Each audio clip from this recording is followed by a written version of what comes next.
আচ্ছা, আমরা লাস্টের দিকে চলে আসছি প্রায় অধ্যায়ের। আমরা এখন যেটা পড়বো সেটা হচ্ছিল জারণ বিজারণ বিক্রিয়ার সমতা করব। তা কিসের মাধ্যমে? অর্ধ বিক্রিয়ার মাধ্যমে। ঠিক আছে, আমরা এখন অর্ধ বিক্রিয়ার মাধ্যমে কি করব? বিক্রিয়াকে সমতা করব। এই বিক্রিয়াকে সমতা করার আগে আমাদের যে জিনিসটা শিখতে হবে যে জারক কোনগুলো ইউজ করব আমরা এখানে, বিজারক কোনগুলো আমরা এখানে ইউজ করব, এবং কোন মাধ্যমে বিক্রিয়া করে জারণের পরে তোমার হচ্ছিল বিজারণের পরে কি তৈরি করবে, এগুলো আমার জানতে হবে। ঠিক আছে, তো আমরা এখানে মেইনলি জারক হিসাবে যেগুলো ইউজ করি, দেখো সেক্ষেত্রে নামগুলো যদি নিয়ে আসি, KMnO4, K2Cr2O7, এই দুইটা জারক আমরা বেশিরভাগ ক্ষেত্রে ইউজ করি। ঠিক আছে, এই দুইটা জারক কি করি আমরা? বেশিরভাগ ক্ষেত্রে ইউজ করি। এখন দেখো এই দুইটা জারক বিক্রিয়া করে কি তৈরি করবে সেটা আবার ডিপেন্ড করে কি বলতো? মিডিয়ামের উপরে। তুমি কোন মিডিয়ামে বিক্রিয়া করতেছো, তুমি অ্যাসিড মাধ্যমে করতেছো না ক্ষারীয় মাধ্যমে বিক্রিয়া করতেছো না নিরপেক্ষ মাধ্যমে বিক্রিয়া করতেছো, তার উপরে উৎপাদটা ডিপেন্ড করে। দেখো যদি আমি পটাশিয়াম পারম্যাঙ্গানেটকে অ্যাসিড মাধ্যমে বিক্রিয়া করাই, যদি অ্যাসিড মাধ্যমে একটা বিজারকের সাথে বিক্রিয়া করাই, তাহলে এটা তৈরি হবে কিসে বলতো? Mn2+। কিসে তৈরি হবে? কিসে পরিবর্তিত হবে? Mn2+ কনভার্ট হবে। যদি তুমি এই পটাশিয়াম পারম্যাঙ্গানেটকে ক্ষার মাধ্যমে বিক্রিয়া করাও, তাহলে এটা তৈরি হবে পটাশিয়াম ম্যাঙ্গানেটে। মানে পটাশিয়াম ম্যাঙ্গানেট কি করবে? সে তৈরি করবে। আর যদি তুমি নিরপেক্ষ মাধ্যমে এটাকে বিক্রিয়া করাও, যদি এটাকে নিরপেক্ষ মাধ্যমে, তার মানে প্রসম মাধ্যম অথবা নিরপেক্ষ মাধ্যম, তার মানে কি বলতো? পানির সাথে বিক্রিয়া করাও, তাহলে সেক্ষেত্রে এটা তৈরি করবে ম্যাঙ্গানিজ ডাইঅক্সাইড। এখন দেখো আমার যখন আমি কি করব? বিক্রিয়ার সমতা করব, তখন জারক আর বিজারকের তুল্য সংখ্যা নিয়ে আমাকে কাজ করতে হবে। ঠিক আছে, তো তুল্য সংখ্যা কি? আমরা আগেই পড়াইছিলাম, যখন তুল্য সংখ্যা পড়াইছিলাম তখন বলছিলাম জারকের তুল্য সংখ্যা হচ্ছিল সে যে কয়টা ইলেকট্রন গ্রহণ করবে সেটাই তার তুল্য সংখ্যা, আর বিজারকের ক্ষেত্রে তুল্য সংখ্যা হবে সে যে কয়টা ইলেকট্রন কি করবে বলতো? দান করবে, সেটা তার তুল্য সংখ্যা। দেখো এখানে পটাশিয়াম পারম্যাঙ্গানেটটা অ্যাসিড মাধ্যমে যখন বিক্রিয়া করতেছে তখন Mn2+ পরিবর্তিত হচ্ছে। দেখো এইখানে তার জারণ মান কত ছিল? KMnO4 এ তোমার হচ্ছিল ম্যাঙ্গানিজের জারণ মান হচ্ছিল +7। তুমি যদি মানে মনে হয় তাহলে একটু দেখে নিও কিভাবে করবে। দেখো পটাশিয়ামের +1, ম্যাঙ্গানিজের X, এটা কি -8 = 0। এখান থেকে X = কত আসে? +7। তাহলে পটাশিয়াম পারম্যাঙ্গানেটের জারণ মান হচ্ছিল কি? +7। এখানে পটাশিয়াম পারম্যাঙ্গানেটে ম্যাঙ্গানিজের জারণ মান কত? +7। দেখো যখন অ্যাসিড মাধ্যমে এটা বিক্রিয়া করতেছে কিসে কনভার্ট হচ্ছে বলতো? +2 কনভার্ট হচ্ছে। কিসে কনভার্ট হচ্ছে? +2 কনভার্ট হচ্ছে। তার মানে এখানে জারণ সংখ্যার পরিবর্তিত অবস্থা মানে 2 মাইনাস কি আদি অবস্থা, সেক্ষেত্রে কি হবে বলতো? 5। তার মানে সে 5টা ইলেকট্রন গ্রহণ করে সে উৎপাদে পরিণত হয়েছে। তাহলে এক্ষেত্রে পটাশিয়াম পারম্যাঙ্গানেটের তোমার তুল্য সংখ্যা হবে কত? 5। তুল্য সংখ্যা কত হবে? 5। যদি পটাশিয়াম পারম্যাঙ্গানেট ক্ষারীয় মাধ্যমে বিক্রিয়া করে সেক্ষেত্রে দেখো এইখানে জারণ মানটা কত? +7 আমি বের করে রাখছি। কিন্তু উৎপাদ হিসেবে কি তৈরি করছে দেখো তো? K2MnO4। এখানে তোমার ম্যাঙ্গানিজের জারণ মান হবে +2 + X -8 = 0। এখান থেকে X = 6। তার মানে পটাশিয়াম ম্যাঙ্গানিজের জারণ মান কত? +6। তাহলে পটাশিয়াম পারম্যাঙ্গানেট ক্ষারীয় মাধ্যমে বিক্রিয়া করে পটাশিয়াম ম্যাঙ্গানেটে পরিণত হয়েছে। এখানে ম্যাঙ্গানিজের জারণ মান ছিল +7, এখানে ম্যাঙ্গানিজের জারণ মান কত? +6। তার মানে জারণ সংখ্যার পরিবর্তন কত বলতো? 6 মাইনাস জারণ সংখ্যার পরিবর্তন হচ্ছিল 6 - 7 = কি -1। তার মানে তুমি এখানে বলতে পারো সে একটা ইলেকট্রন কি করছে? এখানে গ্রহণ করছে। যেহেতু একটা ইলেকট্রন গ্রহণ করছে তাহলে তার তুল্য সংখ্যা কত হবে বলতো? 1। তুল্য সংখ্যা কত হবে? 1। এখন দেখো এটা যদি নিরপেক্ষ মাধ্যমে বিক্রিয়া করে তাহলে পটাশিয়াম পারম্যাঙ্গানেটটা কিসে পরিবর্তিত হচ্ছিল? ম্যাঙ্গানিজ ডাইঅক্সাইডে পরিবর্তিত হচ্ছে। তাহলে পটাশিয়াম ম্যাঙ্গানেটে ম্যাঙ্গানিজের জারণ মান কত? +7। আর ম্যাঙ্গানিজ ডাইঅক্সাইডে দেখো ম্যাঙ্গানিজ ডাইঅক্সাইডে ম্যাঙ্গানিজের জারণ মান কত? +4। ঠিক আছে, তাহলে দেখো এখানে জারণ সংখ্যার পরিবর্তন হচ্ছে 4 - 7 = কি -3। তার মানে সে 3টা ইলেকট্রন গ্রহণ করছে, করে সে ম্যাঙ্গানিজ ডাইঅক্সাইডে পরিণত হচ্ছে। এক্ষেত্রে তার তুল্য সংখ্যা কত হবে? 3। ঠিক আছে, তাহলে আমি এই পটাশিয়াম পারম্যাঙ্গানেট একটাই জারক, যখন আমি মিডিয়াম চেঞ্জ করব, যখন অ্যাসিড মাধ্যমে বিক্রিয়া করবে সে তখন 5টা ইলেকট্রন গ্রহণ করবে। যদি ক্ষারীয় মাধ্যমে বিক্রিয়া করে তাহলে সে একটা ইলেকট্রন গ্রহণ করবে, আর যদি নিরপেক্ষ মাধ্যমে বিক্রিয়া করে তাহলে সে কি করবে?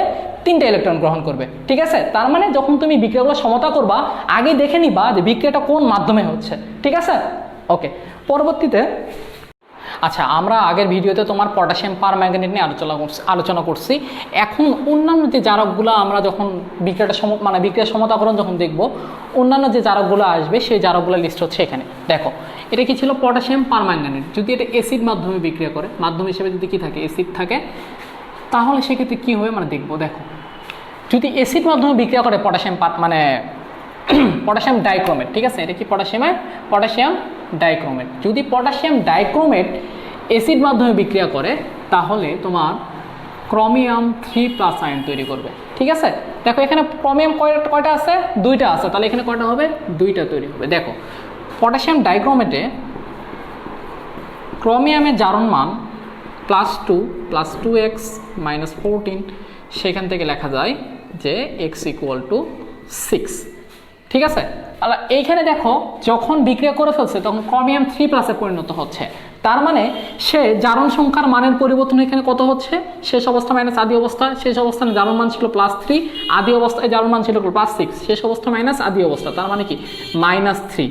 আর এই -3 দিয়ে বোঝাচ্ছে যে এখানে পটাশিয়াম ডাইক্রোমেট যখন ক্রোমিয়াম 3+ পরিণত হচ্ছে, সে তখন 3টা ইলেকট্রন গ্রহণ করতেছে। দেখো, এখানে ক্রোমিয়াম আছে কয়টা? 2টা। তাহলে একটা ক্রোমিয়াম যদি 3টা ইলেকট্রন গ্রহণ করে, তাহলে 2টা ক্রোমিয়াম মিলে কি করবে বলো তো? 6টা ইলেকট্রন গ্রহণ করবে। তাহলে সিম্পলি এই পটাশিয়াম ডাইক্রোমেটের তুল্য সংখ্যা হবে কত?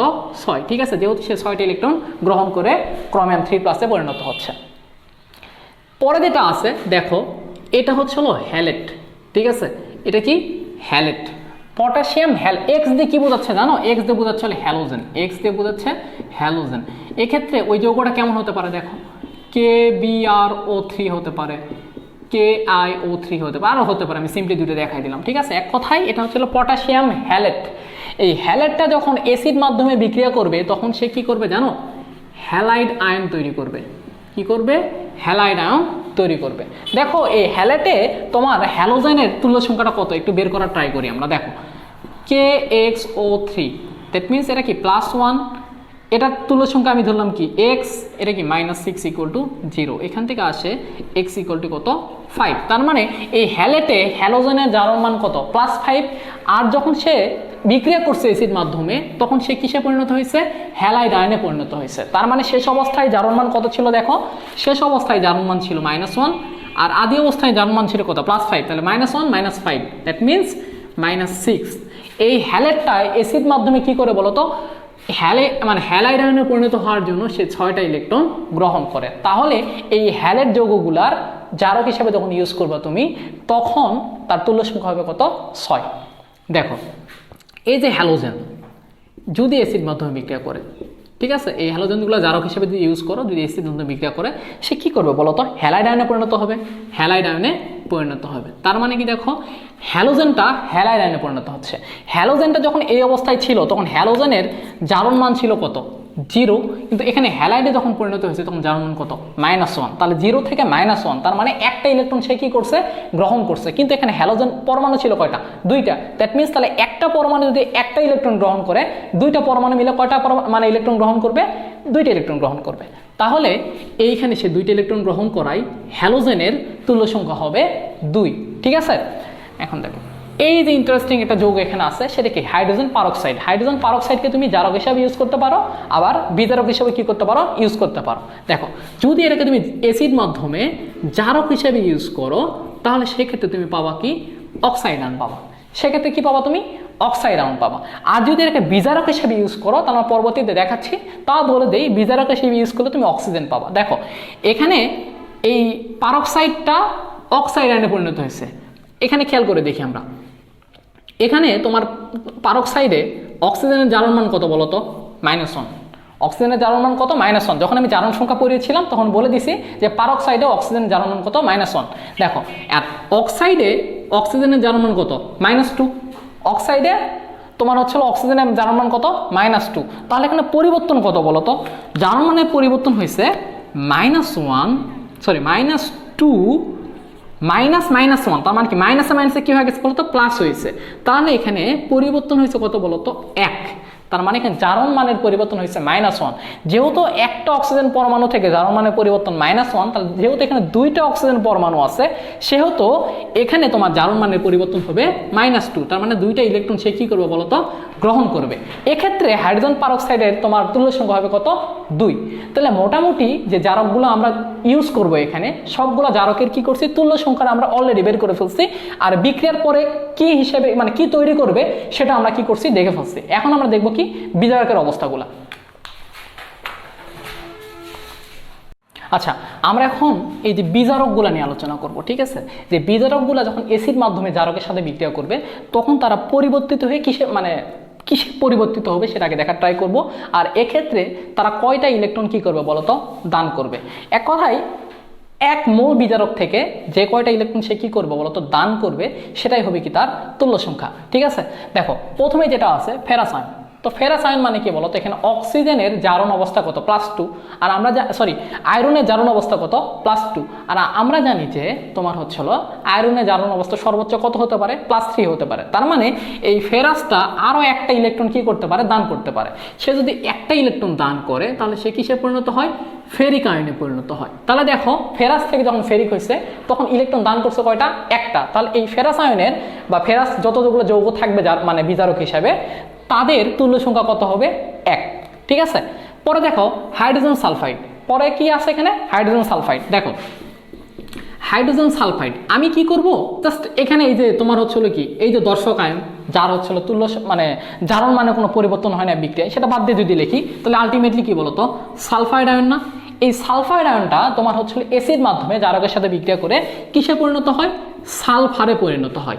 যদি সালফারে পরিণত হতে চায় সে, তাহলে তাকে কি করতে হবে বলতো, তাকে তোমার দুইটা ইলেকট্রন দান করতে হবে। তাহলে সে কি করবে, দুইটা ইলেকট্রন দান করে সালফারে পরিণত হচ্ছে।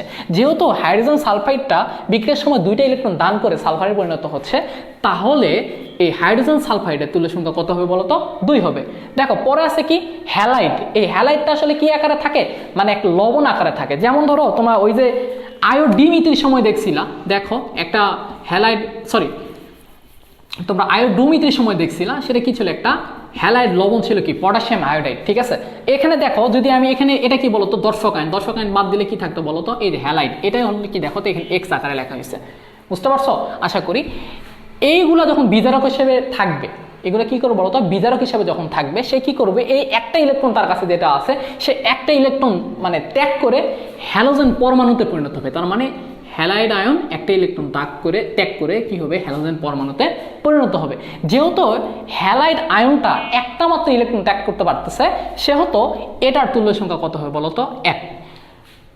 যখন তুমি এই ম্যাথগুলো করতে যাবা, জারণ বিধানের যে ম্যাথগুলো আছে, যে ম্যাথগুলো মানে যখন তুমি করতে যাবা তখন তুল্য সংখ্যা নিয়ে একটা জিনিসে মানে প্যাচ লাগে, হ্যালোজেনের তুল্য সংখ্যা আর হ্যালাইডের তুল্য সংখ্যা। সবসময় মনে রাখবা যে হ্যালোজেনের তুল্য সংখ্যা 2, হ্যালোজেনের তুল্য সংখ্যা মানে হ্যালোজেনের তুল্য সংখ্যা 2 আর হ্যালাইডের তুল্য সংখ্যা 1, ঠিক আছে। আমরা আরেকটা কথা ক্লিয়ার করে দিয়ে নেই যে এক মোল থেকে যতটা ইলেকট্রন সে দান করবে অথবা গ্রহণ করবে সেটাই কি তার তুল্য সংখ্যা। দেখো এখানে কিন্তু হ্যালোজেন আমরা যদি 2টা নিতাম, যদি এইরকম নিতাম 2x মাইনাস নিতাম, তাহলে কি হতো বলতো, x2 হতো। এখানে সে ইলেকট্রন ত্যাগ করবে কয়টা, 2টা, কিন্তু এটা কিন্তু x মাইনাস কিন্তু তার 1 মোল না, x মাইনাসের 1 মোল কিন্তু একটাই। তার মানে একটা থেকে সে একটা ইলেকট্রন দান করতে পারতেছে, সেহেতু তার তুল্য সংখ্যা কত, 1। তার মানে 1 মোল থেকে যে কটা ইলেকট্রন সে দান করতে পারবে তার তুল্য সংখ্যা হবে সেইটা। তাহলে হ্যালাইডের তুল্য সংখ্যা কত, 1, হ্যালোজেনের তুল্য সংখ্যা কত, 2। আমি এটা অলরেডি বলে দিচ্ছি, এটা আর বলবো না। যদি এটা বিজারক হিসেবে ইউজ করো, এটা কিসে পরিণত হবে, অক্সিজেনে পরিণত হবে, এটা আর বলবো না, ঠিক আছে। আমি যেহেতু বলে দিচ্ছি। দেখো আমরা অক্সালিক অ্যাসিড নিয়ে আলোচনা করবো, ঠিক আছে। এই অক্সালিক অ্যাসিডকে তোমরা অনেক সময় কি এই ফর্মে দেখে অভ্যস্ত না, অনেক সময় তোমরা কীভাবে দেখছো অক্সালিক অ্যাসিডকে এই ফর্মে দেখো, ঠিক আছে। দেখো এইটা কিন্তু একই জিনিস। এটাকে যদি তুমি একবারে করো যে H2, দেখো H কয়টা, 2টা, H2C কয়টা বলো তো, 2টা, অক্সিজেন কয়টা, 4টা।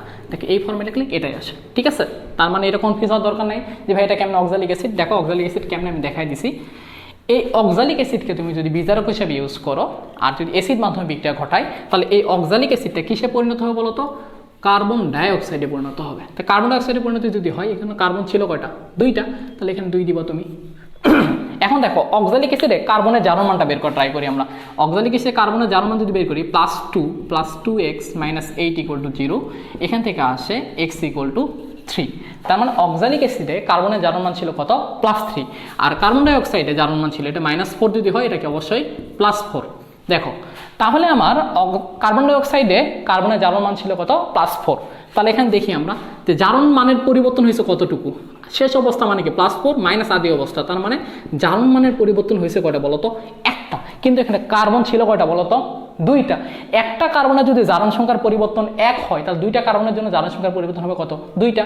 তার মানে এখানে আলটিমেটলি অক্সালিক অ্যাসিড 2টা ইলেকট্রন ত্যাগ করে কার্বন ডাইঅক্সাইডে পরিণত হবে। ঠিক আছে, তাহলে অক্সালিক অ্যাসিডের তুল্য সংখ্যা হবে 2। আর আরেকটা বিতরক আমরা দেখাবো, সেটা হচ্ছে কি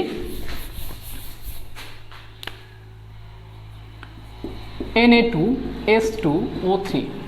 এটা হচ্ছিল সোডিয়াম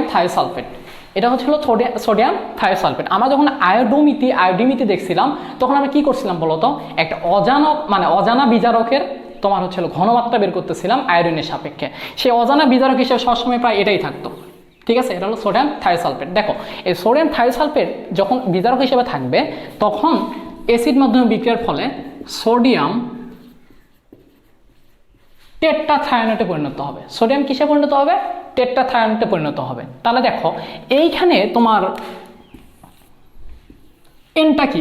এনে মানে সোডিয়ামটা কি বলতো? এই সোডিয়ামটা হচ্ছে হলো দর্শক আয়ন। আমি দর্শক আয়ন যদি বাদ দিয়ে লিখি, তাহলে দেখো S2O3 2- এটা কিসে কনভার্ট হচ্ছে? S4O6 2- কনভার্ট হয়েছে। দেখো এখানে সালফার ছিল 2টা, এই পাশে হয়ে গেছে 4টা। তাহলে আমি সমতা করার জন্য সামনে কি দিব? একটা হাফ দিয়ে দিব। ঠিক আছে, সমতা করার জন্য আমি কি করব? হাফ দিয়ে দেবো। এইখানে তোমার জারণ মানটা কত ছিল? -2। আর এই পাশে জারণ মান কত? -2, কিন্তু সামনে একটা হাফ আছে, তার মানে এখানে জারণ মানটা আলটিমেটলি কত বলতো? -1। তাহলে এখানে দেখা যাচ্ছে যে থায়োসালফেট আয়নটা একটা ইলেকট্রন দান করছে। কি করছে? একটা ইলেকট্রন দান করছে। একটা ইলেকট্রন দান করার কারণে থায়োসালফেট আয়নের তোমার তুল্য সংখ্যা কত? +1। ঠিক আছে, থায়োসালফেট আয়নের তুল্য সংখ্যা কত? +1। এখন আসো আমরা যে কাজটা করব, এগুলো ছক আকারে লেখার ট্রাই করব। দেখো আমি এ পর্যন্ত যে জারক বিজারকগুলো নাম বলছি, সেই জারক বিজারকে আমি কি করছি? বিক্রিয়ার মাধ্যমে কি তৈরি হচ্ছে, কয়টা ইলেকট্রন আদান প্রদান করতেছে, সেগুলোর মাধ্যমে আমি কি করছি? তুল্য সংখ্যাটা তোমাদেরকে বের করে দেখাইছি। আমি এখন সেটাকে ছক আকারে লিখে দেখাইছি। এইটা খুব ভালো করে মনে রেখো, যদি তোমরা ওই বিক্রিয়াগুলো খুবই অল্প সময়ের মধ্যে কি করতে চাও? সমতা করতে চাও, এবং তোমার হচ্ছে কি আয়ন ইলেকট্রনীয় পদ্ধতির মাধ্যমে যে বিক্রিয়া, যে সমতার যে বিক্রিয়াগুলো আছে না, ওই বিক্রিয়াগুলো যদি অল্প সময়ের মধ্যে তুমি সলভ করতে চাও, তাহলে এটা অবশ্যই মনে রাখবা। দেখো নিরপেক্ষ মাধ্যমে তুল্য সংখ্যা কত ছিল? +3, ক্ষারীয় থেকে 1, অম্লীয় থেকে 5, পটাশিয়াম ডাইক্রোমেটের জন্য কি 6, হ্যালেটের জন্য কি 6, হ্যালোজেনের জন্য 2, পারঅক্সাইডের জন্য 2, ফেরাস আয়নের জন্য কি 1, হাইড্রোজেন সালফাইডের জন্য 2, অক্সালিক অ্যাসিডের জন্য 2, হ্যালাইডের জন্য কি 1, থায়োসালফেটের জন্য কি 1। দেখো কেন 1, 2, 5, 6 আসছে, আমি অলরেডি সেগুলো কি তোমাদেরকে দেখাইছি। আমি এখন সরাসরি বিক্রিয়ার সমতাতে যাব এবং খুবই শর্টকাটে কিভাবে সলভ করা যায় সেটা তোমাদেরকে দেখাবো। ঠিক আছে।